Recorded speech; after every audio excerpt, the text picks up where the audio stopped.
How often do we procrastinate? How often do we say stuff like, yeah, I really should do that. I don't know.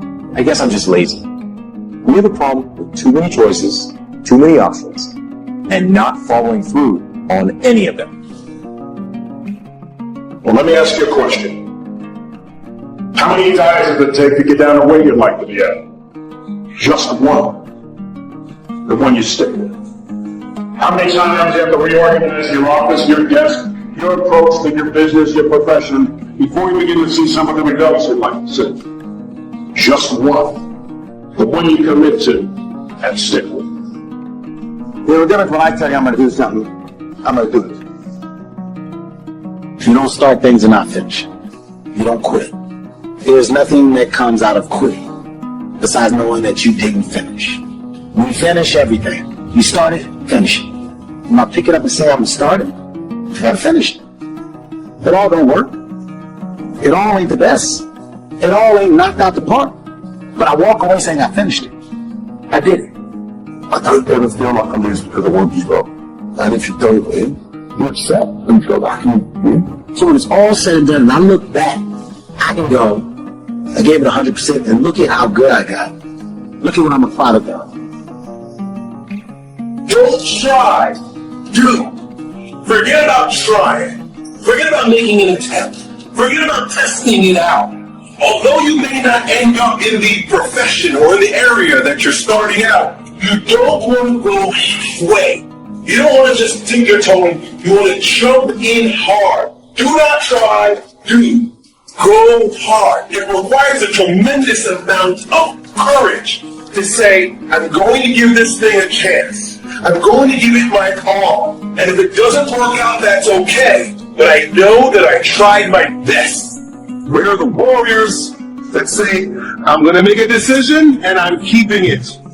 Go deep into all these things that you love, 100%. Devote yourself to something bigger. Be decisive about what you're going to do. Say, I'm going to do it, and that's it. And be disciplined about getting it done every single day, whether you like it or not. Keep the faith. Keep it. I'm going to stay in the race. I'm going to keep the faith. You ain't going to make me mad enough to get out the race. No. I'm not going to get tired enough to get out the race. He's done so much for me. How do you keep the faith? How do you keep your head above water? How do you march against the tide? How do you stand up when everybody around you seems to be falling down? How do you keep firm and solid footing when everything underneath you seems to be slipping away? How do you keep the faith? Number one, you got to be a fighter. Faith into action equals manifestation. Nothing is done without willpower. I want you to think about your major goal. And I want you to have a big goal. Why is that important? Because in order to do something you've never done, you've got to become someone you've never been. You're not greater than you.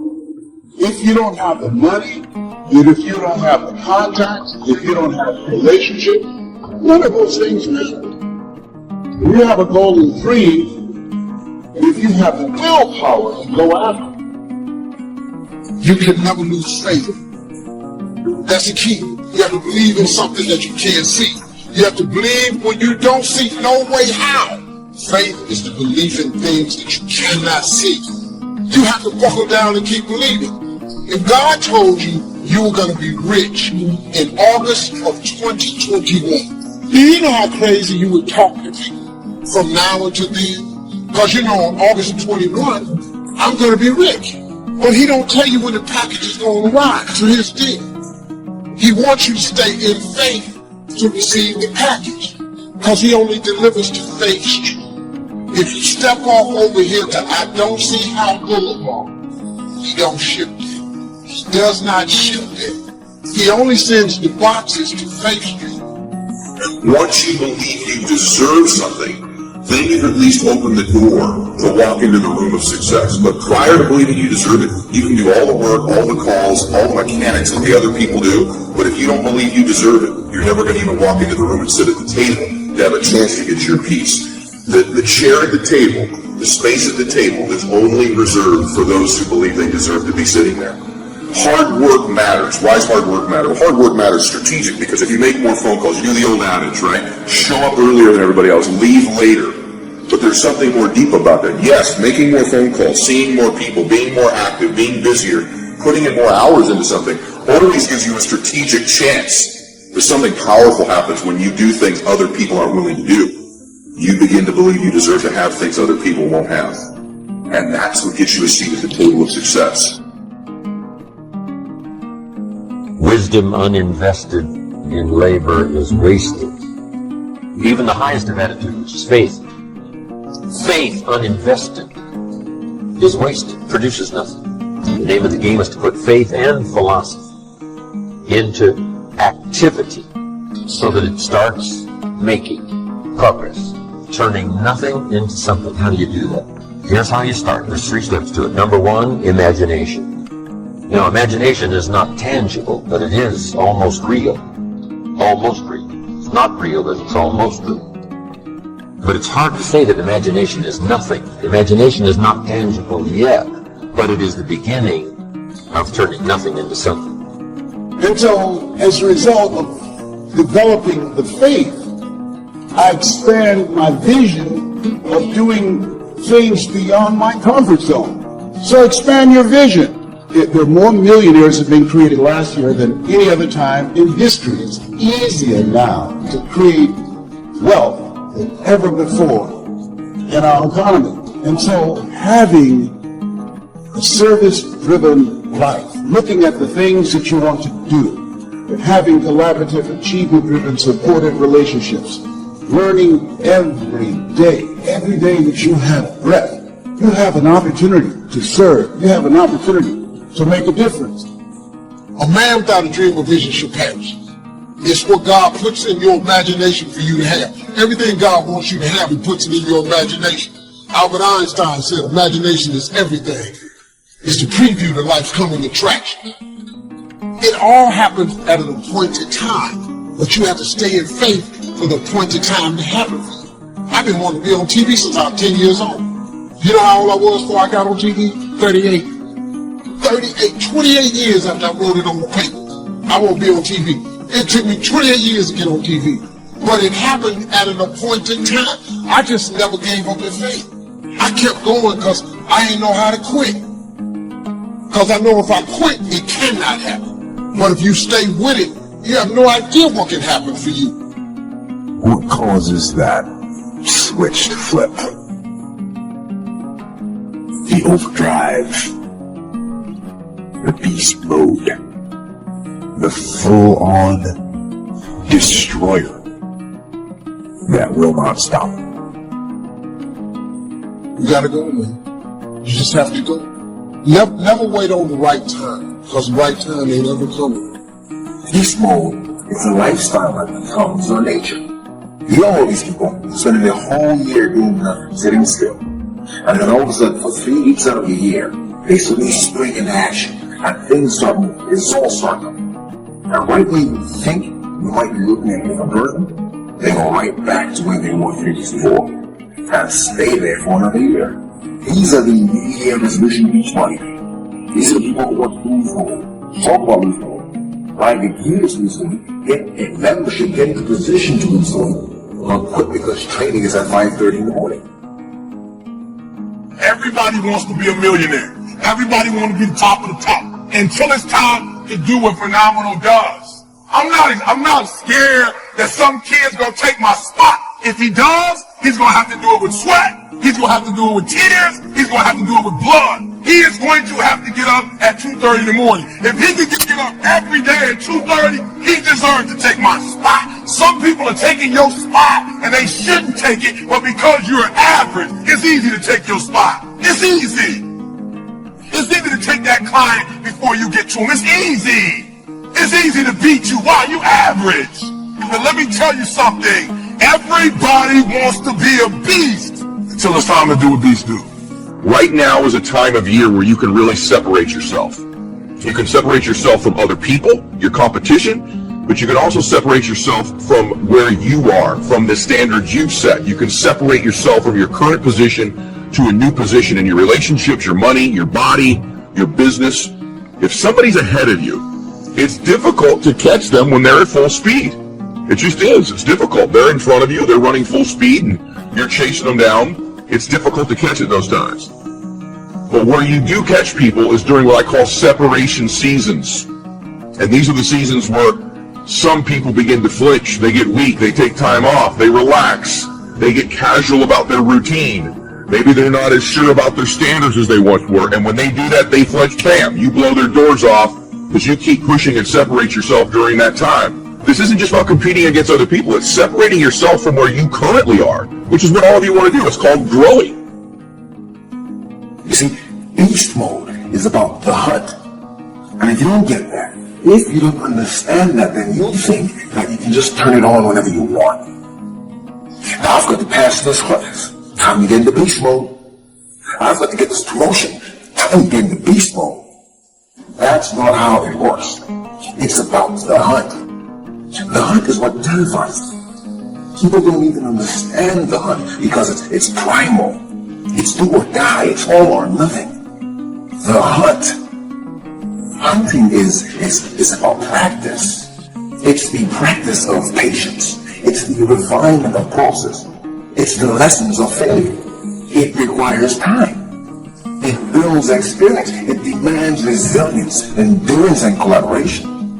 So when the win happens, it happens fast and frequently. Why is it you give someone everything? Support, encouragement, education, money, opportunity. And people you give the most to sometimes spend their life going in and out of rehab their whole life. And then you see people that life is just kicked in the teeth. People that get through any form of abuse, mental, emotional, physical, any. People that had no opportunity somehow developed the one factor that will separate you from all those people that talk a good game and make you one of the few who do. It's called hunger. See, if you look at Sir Richard Branson's good friend of mine, Richard, this guy's as hungry today as when he was 16 years old, starting virgin in a crypt there in England. In his late 60s, he's got the same drive. The most important conversation is the one you have with yourself. You wake up with it, you walk around with it, you go to bed with it. Eventually, you act on it. Sometimes you act on it good, sometimes bad. You gotta change the internal dialogue. Until you change the internal dialogue in your head, until you callous over the victim's mentality, that the world is out to get you because of you are the only, you gotta change that, man. And if you keep that mentality, you're gonna stay in the same exact spot that you're in.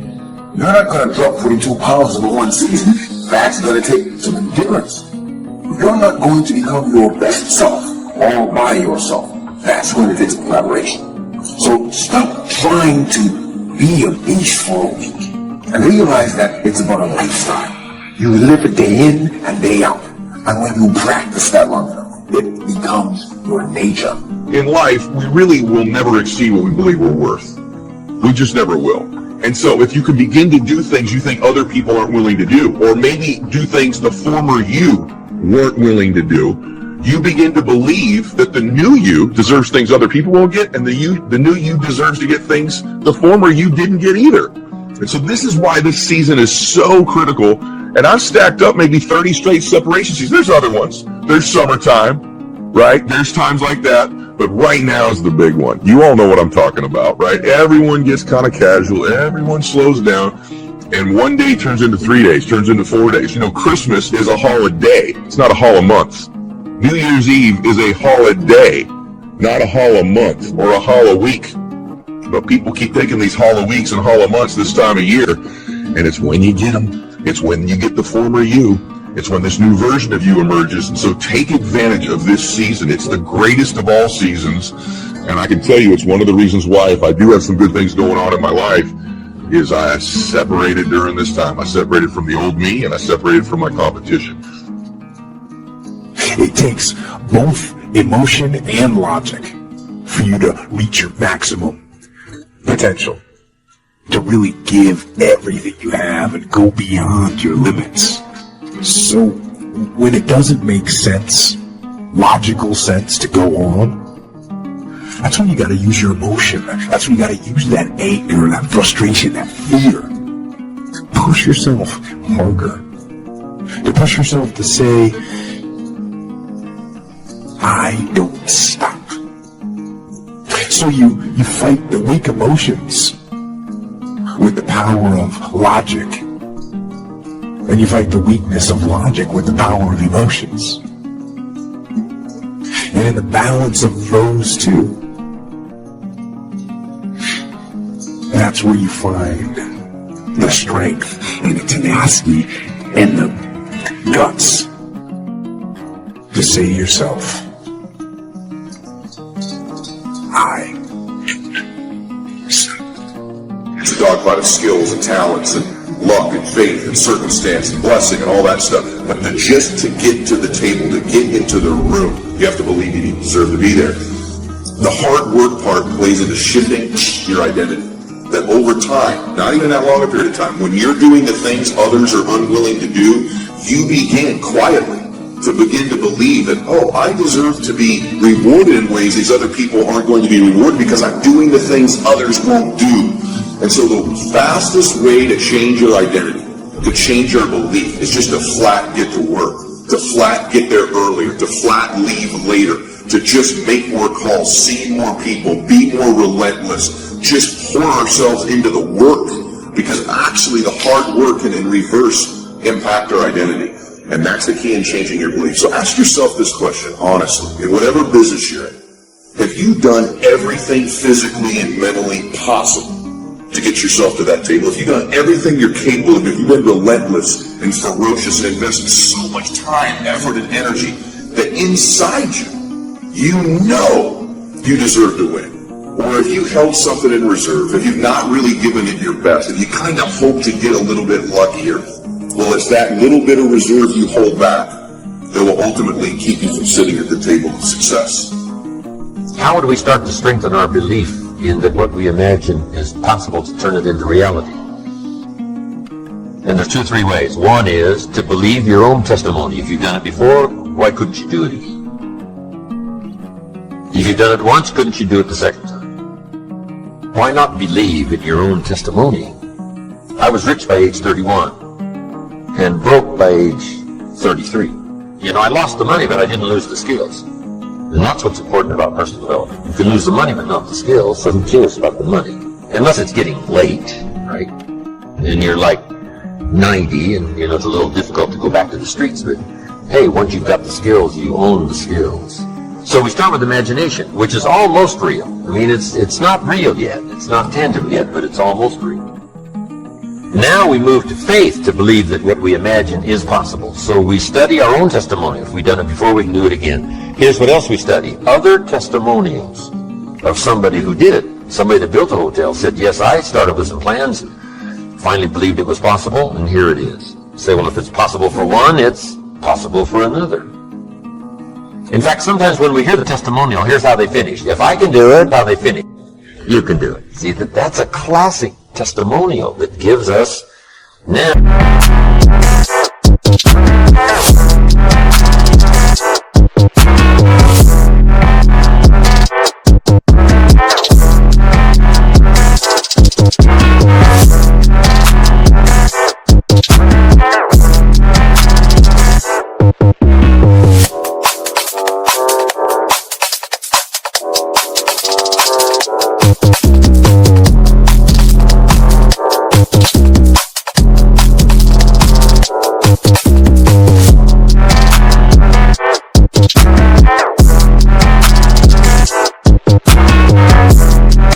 What we call faith.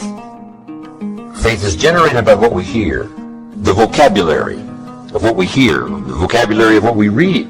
That generates faith, to believe that it's possible. Now, faith is not reality. You can't say faith is nothing because it affects. It's like radiation. To us, it's nothing because it can't be seen. But radiation is so powerful, it can kill you. Right? You can't see it, but it has an incredible effect. And that's true of faith. Faith can't be seen, but it has an incredible effect on your attitude, on your behavior, on your disciplines, on your work for the day, and all the rest. So faith is tangible in that sense, that it affects the emotions, it affects the drive. It's called the unseen magic. But now here's what we do with faith and imagination. We deposit it in disciplines and activity. Imagination without the activity is translated into reality, serves no purpose. But wisdom and faith deposited in activity creates reality.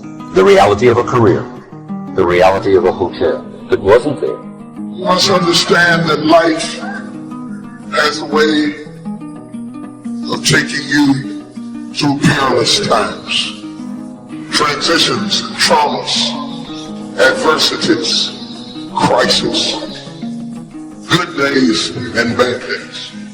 I don't care how clean you live, how righteous you are, you're going to have trouble sometime. Life has a way of being its own schoolmaster. And over a period of years, without any college classes, courses, books, or tapes, life will teach you something. You soon learn that life has its own pattern, and it has its own rhythm. If you are a connoisseur of life, you observe all things. You learn from all people. You learn from all life's events.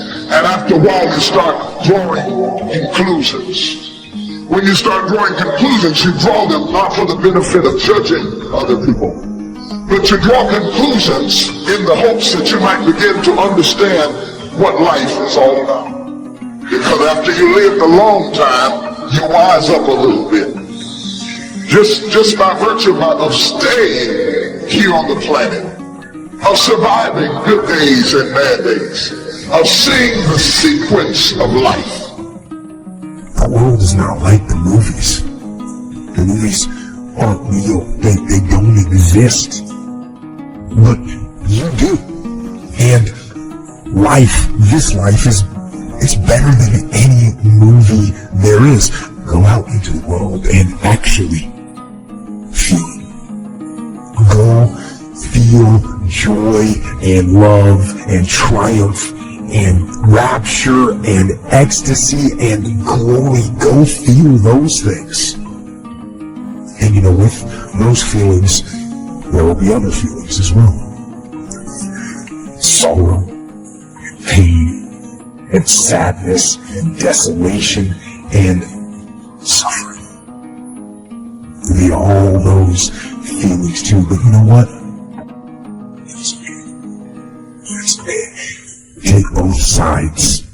Feel all that. That's what life is. Those feelings, those emotions, those highs and those lows, those are life.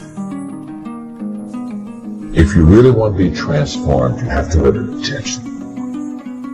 This is so simple, I don't want you to miss it. Most people don't lead their life, they accept their life. And when you accept your life, you are living on things that are not worthy of your time. And you heard me say in a moment, everything with God's uphill. The reason I want you to understand that is, to go uphill, you have to be intentional. Nobody ever went uphill by accident. You've never read a book on accidental achievements. You have to be intentional with what you do with your world. And so I would just say to you, find your strengths, become very intentional, and commit your life every day to it's all uphill. See, the great mistake we make is we think, I'm going to go out and make enough money, and there's a day when I can relax and I can rest, and everything's going to be easy. Can I tell you something? The day that you have that day, one of your children, gets in an accident. Problems will never, ever leave you. Issues, obstacles, difficulties, they're always going to surround you. So you never get to that place where you've got it made. You're not supposed to got it made. You're supposed to add value to people, and it's all uphill. So the moment I understand that, then what happens is I commit myself to it, and then it becomes a beautiful uphill climbing life. Because one thing that's beautiful about going uphill is the scenery. See, if you wake up every day and you say you're not a morning person, you're doing a serious disservice to yourself. Because Your attitude determines your altitude. A lot of your mornings start off bad because you've taken claim that you're not a morning person. Why would you not be a morning person when the whole goal is...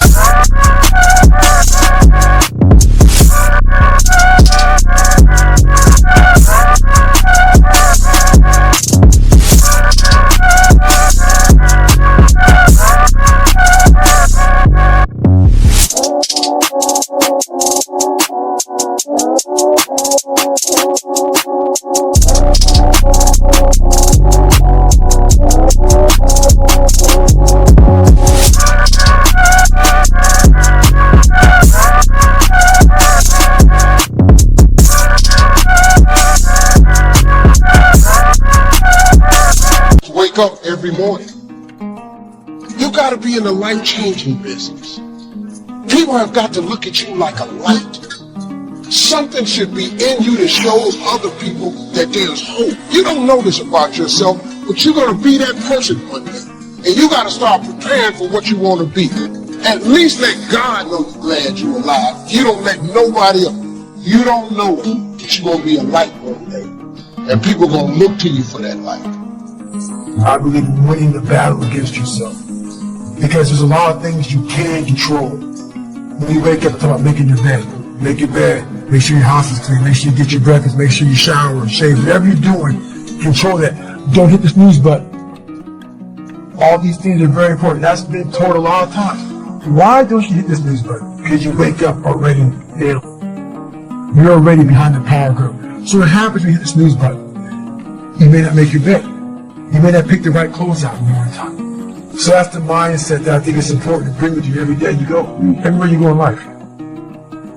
Time is the inexplicable raw material of everything. With it, all is possible. Without it, nothing. The supply of time is truly a daily miracle, an affair genuinely astonishing when one examines it. You wake up in the morning and lo, your purse is magically filled with 24 hours of the unmanufactured tissue of the universe of your life. It is yours. It is the most precious of possessions. No one can take it from you. It is unstealable. And no one receives either more or less than you receive. In the realm of time, there is no aristocracy of wealth and no aristocracy of intellect. Genius is never rewarded by even an extra hour a day. And there is no punishment. Waste your infinitely previous commodity as much as you will, and the supply will never be withheld from you. You cannot waste tomorrow. It is kept for you. You cannot waste the next hour. It is kept for you. I have said the affair was a genuine miracle. Is it not? You have to live on this 24 hours of daily time. Out of it, you have to spend health, pleasure, money, content, respect, and the evolution of your immortal soul. Its right use, its most effective use, is a matter of the highest urgency and of the most thrilling actuality. All depends on that. Your happiness, the elusive prize that you are all clutching for, my friends, depends on that. How do you have time for anything? How do you have time to dick around on Facebook? How do you have time to watch hours and hours of TV? How do you have time to do anything? It's simply because that's where you put the priority. So don't tell yourself you don't have time. Just say it's not important. And maybe it isn't, and that's okay. But if it is, make the time to get it done. If you do what is easy, your life will be hard. Complain, point at your circumstances, give up your power, blame the government. If you do what is easy, your life will be hard. But if you do what is hard, your life will be easy. It's hard to make a radical change in your behavior. It's hard to take ownership. It's hard to swallow the bitter pill that wherever you find yourself, at some point in time, you made an appointment to be.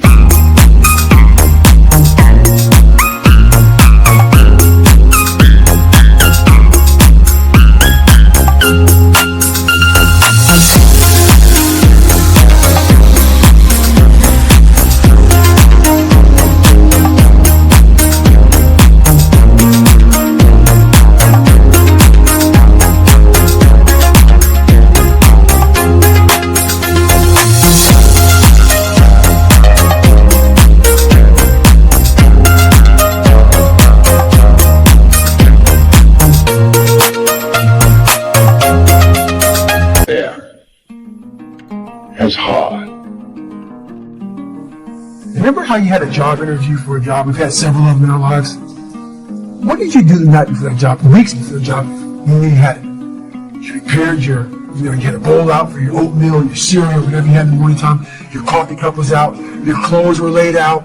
You studied, you rehearsed, you were ready. You brought your best self. You were going to war with yourself because you wanted that interviewer to see your best self. You won. You got the job. After a few months in that job, you look around. You got the job. You start to back off. The clothes aren't out. You hit the snooze button.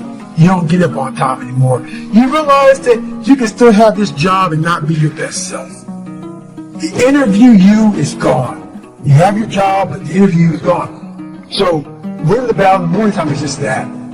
Is that you wake up in the morning time and you own all this stuff. Because once you leave your house, the world then gets at you.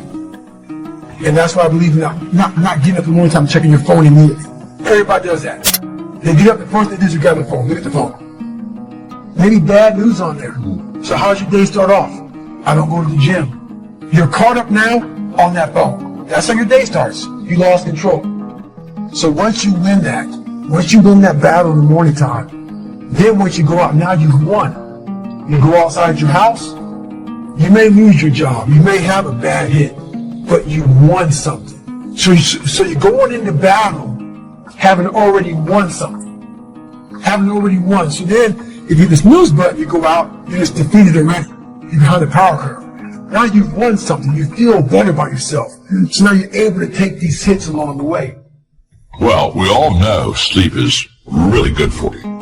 In fact, I cheat myself because if I could sleep a little longer, I would probably be better, because all medical science tells you that how important, 7-8 hours of sleep is for each person. What I want to say to you is, when you wake up. Don't sleep during the day. Don't get a little bit unconscious and let life pass you. Be intentional. Go for it. Be in the moment. Be alert. Be aware. Seize the time. We don't have much of it. I guess what I'm really saying is, when you're awake, stay awake. Then when you sleep, it's a little bit more real.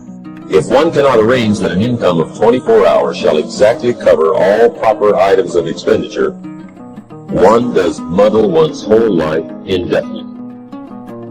We shall never have any more time. We have, and we have always had, all the time there is. It's not that difficult to get something started. You run it for a while, and after a while it starts running you. That's part of the challenge. I told my staff one day, giving birth to a tiger is one thing, learning how to ride it is something else, right? Sometimes you start it, and then it turns around and starts giving you all kinds of trouble. If you're working already 8-10 hours a day, that's about it. You just can't work much more than that. First at a time, you can work 12, 14, 16, right? I'm sure we've all learned to do that, put in the extra time. But after a while, you pretty well have to put your life in balance, or your health is in jeopardy, your heart's in jeopardy, your blood pressure is in jeopardy, a lot of things, if you don't stay in balance. So you don't have to put any more hours, probably.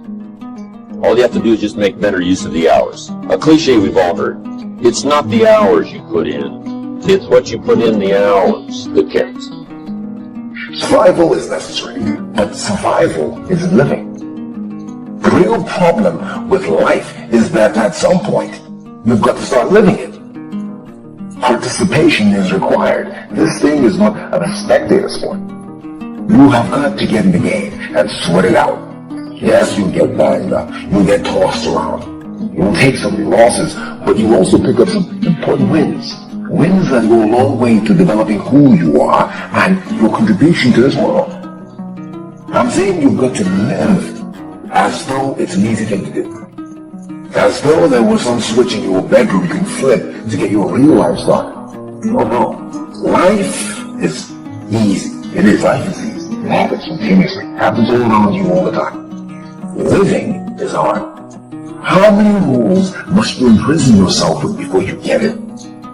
Before you see that the rules you like to protect yourself from the mistakes you made.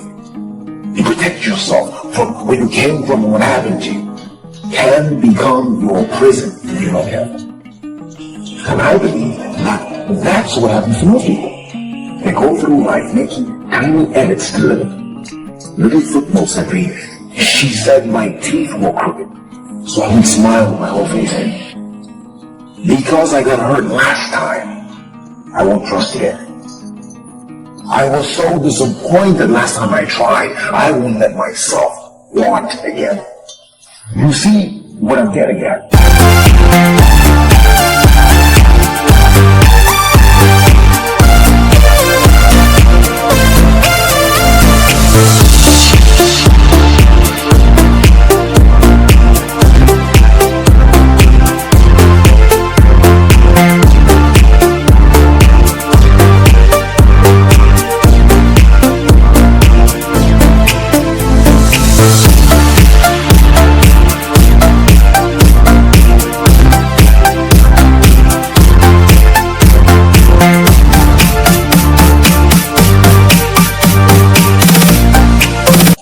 These rules start early, and sometimes they're forced on me. So I know living is hard.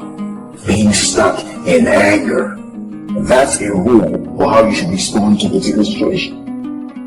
Being ravaged by anxiety, that's a rule for how you should react to uncertainty. Indecisiveness, procrastination, these are rules for how you should react to opportunity. Rules, they're everywhere. Damn the rules and ask yourself, am I living? So make your own comic book. Make your life your own movie. Actually make it better than a movie. Not better because it's more adventurous or more romantic or more melodramatic. Make it better because it's it. So go out there, move toward the light, live. It's real, so it is better. And you know what? Real comes with some downsides. Real comes with some darkness. But that's okay. It's okay because we know the darkness, the light becomes even brighter. Am I going through life with my whole self? Am I fully experiencing the moments, or am I watching them go by? Am I doing all I can with the opportunities that life is presenting? Am I enjoying life, or am I managing it? Are my happiness and my joy conditional? If I die today, will my life have been fully used up? I'm not preaching, I'm just asking. Living isn't just about the adventures and the exciting things you do, the things you post on Instagram. Living is about the hard places. It's also about the dark places. Living is about where it hurts, going to those places. It's about processing pain, changing attitudes. It's about lifting those blocks, obstructing your path with experience whole living. If you feel this, if your heart is starting to race, if your mind is starting to churn, that's you. That's you saying, yes, I want to live again. I want to start living again. Don't tell me about change. I know about change. I want to know specifically, what are you going to do? Who are you going to forgive? What are you going to let go of? When do you admit that you have a problem? When do you conclude that maybe it's you? When do you allow yourself to love and love you? What I do know is that this is the only life I remember. This is the only life I have, and I intend to use it up. I'm going to experience fully what there is. That means the victories and the losses. That means the laughter and the tears, the good, the bad, and the ugly. Let's start living again. I've resolved in my spirit, in my heart, that every experience is my education. So the good experiences and the bad experiences, I'm going to learn from that, and I'm going to discover the opportunity for me to grow and for me to get better. You have to make a decision that I will learn from this thing.